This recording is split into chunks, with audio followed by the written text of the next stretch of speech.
Okay, we're gonna come for episode number 2. Instagram, you're still here. So this tree behind me is your lifeline. This is for you guys who are not very strong fighters. This is for you guys who are getting older and have to worry more about technique versus power, like myself at 47. So I'm gonna give you the best advice I can give you. If you are not a good fighter, you find an element like wood to help you survive this fight. Alright? So the camera's my enemy because I don't have a sparring partner, aka a punching bag, to demonstrate. So if I'm at you and you're the camera and I'm throwing this punch from this side, you're going to be on this side. If I'm throwing it from here, you're going to move to this side. If I'm throwing it from here, you're going to move to that side. It's simple physics, you know. Don't be where your opponent is throwing his punch. Now, there are times when you can't get away, which is why in martial arts they teach you how to block. Boom. So if you can't get away in time, you block and then move. And if they throw another kick, block and you're back. You want to keep this tree between you and your opponent at all times. So if he's over here and you sidestep and you deliver a fast kick to his head, or if you want to do a double, boom, boom, you're going to be able to do that. He's over here, boom, boom. You're going to have to be able to make the negotiating decision on the fly. You need to be able to adapt. He throws a punch, boom. He throws a punch, boom. You're using this tree as your living shield.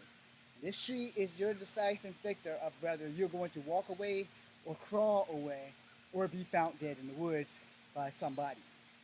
All right? This would work so much better if I actually had a training partner or a punching bag. All right, which I don't have. So, guys over here, he throws a kick with his left foot. You're going to sidestep and put your body between this tree and him. And when he throws that kick, you can return the kick to his kick and then double up.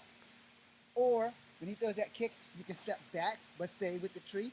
So when he throws the kick, you can get his leg and pull toward the tree, which means his legs hit the tree and you're pulling his ankle and his shin. So you are pulling it into the tree. If he hops around the tree like this, you have him in a position where you can push his leg into the tree and you can just start eating him up right there. Now, in the event of reality that does not happen, you want to be able to keep him off balance by keeping this tree between you and him.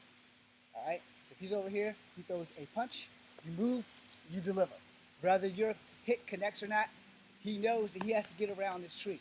So he's going to be working extra hard to get around this tree.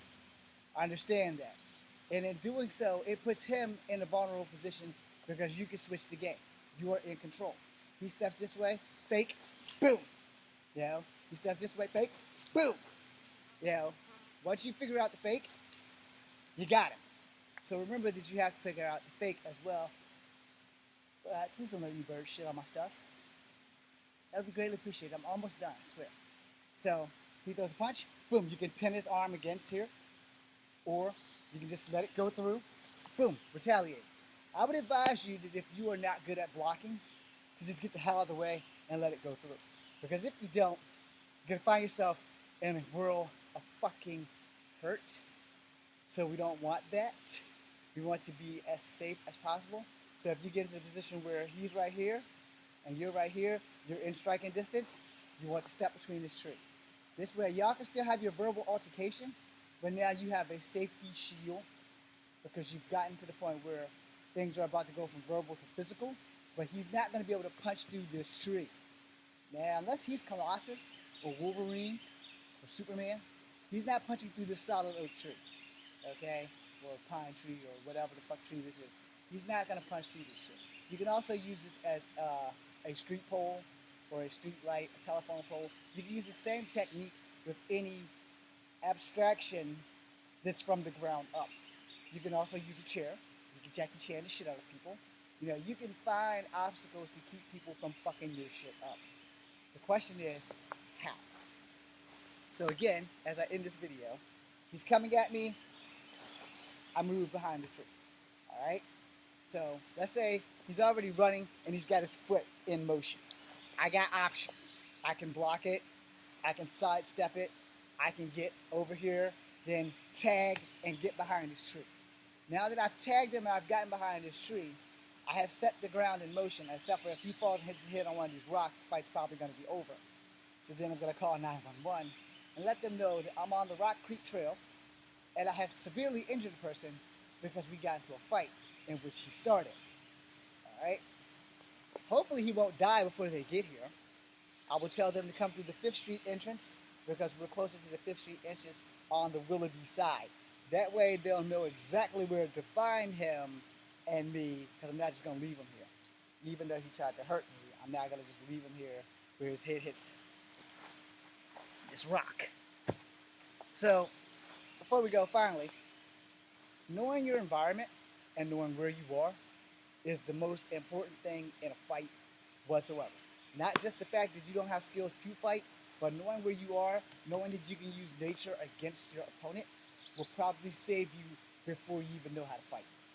Look at everything around you, notice what you can use. You don't want to use a bush like this, because there's no protection behind that bush. Let's keep it real. This is a bush.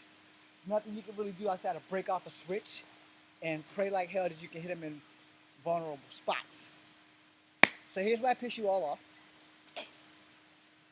If you're going to get into a fight out in the woods, it would help to know what you can, can't, and shouldn't do. This is a last-ditch resort. I don't think you guys can see me, but springing off the tree with a Captain America or Superman punch, effective unless he catches you and body slams you on these fucking rocks. So you don't really want to leave the ground. But if you have to, now you know what you need to do. Alright? Now, if he's coming at you and you can't get around the tree, you know the tree is there, duck, sidestep, boom, So sidestep, his hand gets broken or hurt. Sidestep, his hand gets broken or hurt.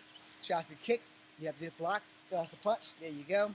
Duck, you'll figure this out when it happens.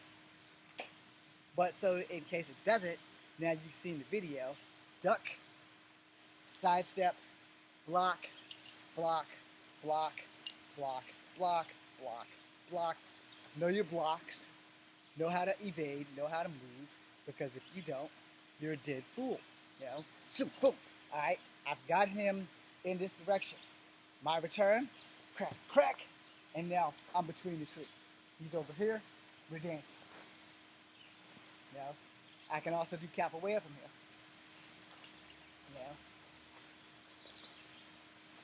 This is my focal point. Understand? I can also do drunken master from here.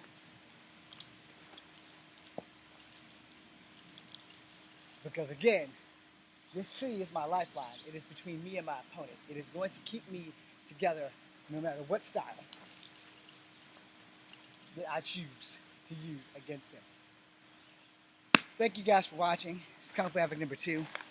Be seeing you.